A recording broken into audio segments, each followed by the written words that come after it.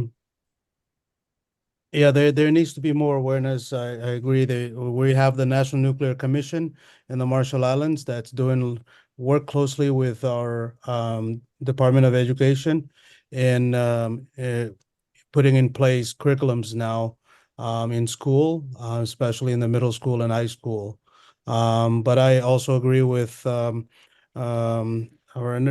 esteemed member from French Polynesia, the younger kids' education at the younger age is as important to any age group. So thanks again for pointing out the importance of education and the question about that. I hope I was able to answer that. The question regarding, again, TBNW, in conjunction with the resolution that was just adopted by UN Office of High Commission for Human Rights Council, as mentioned, late September is when the report was submitted to the UN. And Office of the High Commission reported out to state members the importance and implications of the nuclear test programs in the Marshall Islands and how it violates human rights. Recognizing too, not just Marshall Islands, but nuclear weapons being conducted in various places, and the implications from nuclear. And so we are indeed honored to continue that advocacy in that space. And as I mentioned in my presentation, now we are a member of the council itself, and have reviewed continuously with various state members such as Kazakhstan and Kiribati and other Pacific Island region. Look forward to continuing collaboration with our experts there from Japan. Hence the reason why I wish I was there in person to spend more time on this, because I agree it's going to take more time. But I think we're a step closer to ratifying it. There is bits and pieces, just I think, between bilateral governments. But how it impacts other countries as well, other communities, is something we're not taking our eyes from. We're keeping an eye on the rest of the countries and communities that are state members and those that are not state members as well, because we know the consequences and the suffering we shared. As I mentioned, we shared this international suffering of the implications of the nuclear weapons. No question there. So it's I look forward to continuing this dialogue with our civil society groups and expertise. We have now a mission in Geneva that's working very tirelessly in this issue, so we can have enough advice to get us towards this, because I'm grateful to hear today the victims assistance and remediations not only provided assistance to weapons that were conducted in places, but also testing victims as well. I think that there's probably a room for to listen and share and learn together more about that, and places like the Marshall Islands, as we are at the international level, want to be a champion on this issue too, so we don't see any other places, other people, other communities being suffered by this. We also have a strong interest in ending this. We are a state member, we are party member to the Rarotonga Treaty, and I think the NPT, TBNW is one that's pretty complex, and obviously Article 6 and 7, I think, address those complexities. And I'm looking forward to continuing to work closely with you so we can address this completely. Thank you. ありがとうございます。本当はですね、もっと議論は続けたいところ We'd なん like で to すけれど continue も、 this まさ discussion. に、1時間ちょっとしか時間ないんですけれども、We その had そんな 1 時間で hour はとても語り and 尽くすことができ little ない bit, ですね。 so 様々 this is the な issue. 被害、苦難、 We 経験 cannot っていうのを exhaust されて all きたわけで the す。今日は problems そ and の all the 一端 issues をお within 話しい 1 ただいたっ hour. ていうところなんだ So と思います。 you very それ kindly で shared 冒頭言っ your たようにで issues す with ね、 us 私のスライドが見せるようにして。 as we talked from 冒 the 頭言 very ったように、 beginning. ひなめらさんに関しては、Regarding Hina-san, 先ほど言ったようにランチタイ Miss ムでいろい Hinameira, ろとお話しい during た the だけますの lunchtime, で、 please ぜひ遠慮なくひなめらさんには一緒に probably またランチを talk 食べ with ながらい her ろいろ質問して over いただきたい lunch と思い and ます。 ask her 実はvarious これ広島 questions. 周辺の方限定なんですけども、 And 2 also 月 limited 11 to the 日、 デイビ participants ッド in さんも実は Hiroshima. 対面で参加し David て、 is 広 going 島で to 2月11 attend 日の午後、 the symposium 平和資料館の地下 the で、 11th of もう一度 February セッショ in ンを the 用いますの there で、 is a オンライン session, 200名ぐらいの方が聞いていらっしゃいますので、もしどうぞ probably 参加でき online る方は、 200ぜひ participants 足を are 運 here, んでく so ださい。 please よろ don't しく miss this お願いいた opportunity しま in す。で Hiroshima. は、至らない司会でしたけども、Thank 核 you 被 very 害 much 者 for の your ことをとりわけ太 participation, 平洋の島に but 焦 I 点を当 thought て I て could セッ be ション of で some 考え assistance てみ to ま this した。と session りわけ to ひなめ think らさん about とデイビッ the ドさん、今日 victims は素晴 in らし the いお話を Pacific. 聞かせていただきまし Miss て、ありがとう Hinameira ございました。 and これでセッション David, 終わりに thank した you いと思い very ます。 much for your participation. Thank you.